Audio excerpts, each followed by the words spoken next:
So do you think people, when you have a Neuralink with 10,000, 100,000 channels, most of the use cases will be communication with AI systems?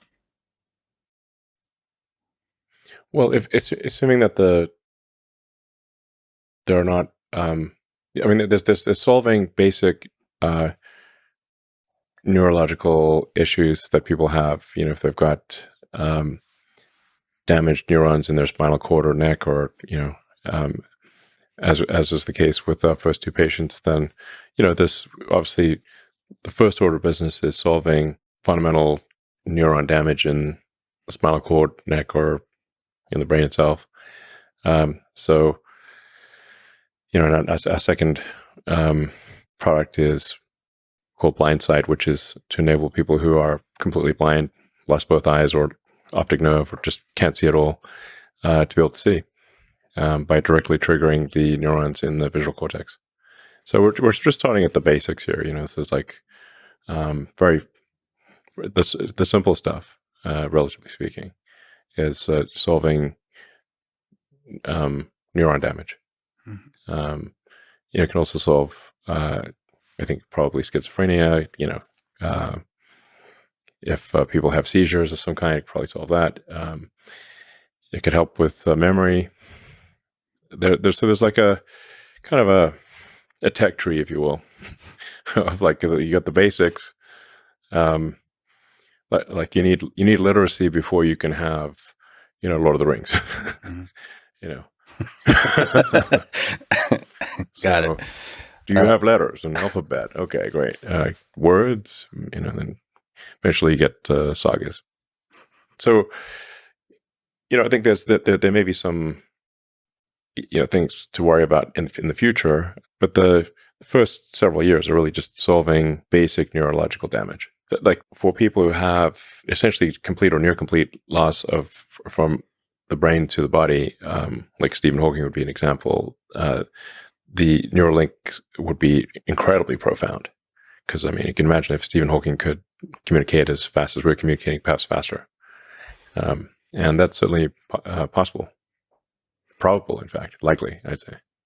So there's a kind of dual track of medical and non-medical, meaning, so everything you've talked about could be applied to people who are non-disabled in the future. The logical thing to do is, sensible thing to do is to start off solving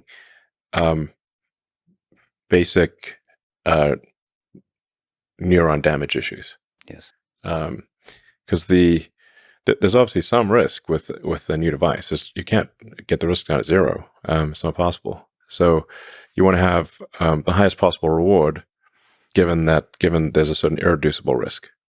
And if somebody's able to have a profound improvement in their communication, that's worth the risk.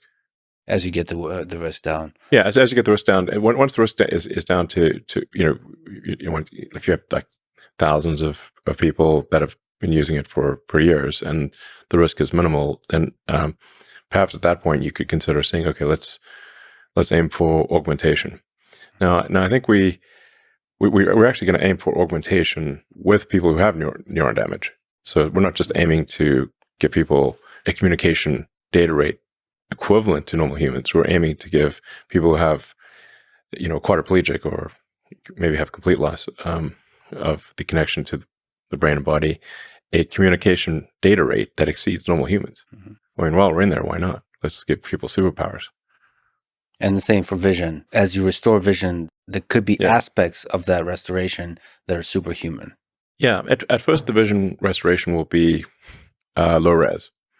Because you have to say, like, how many neurons can you put in there and trigger, and you can do things where you adjust the electric field. So, like, even if you've got, say, 10,000 neurons, it's not just 10,000 pixels, because you can adjust the field between the neurons and do them in patterns in order to get, have say 10,000 electrodes effectively give you, I don't know, maybe like having a megapixel or a 10 megapixel situation.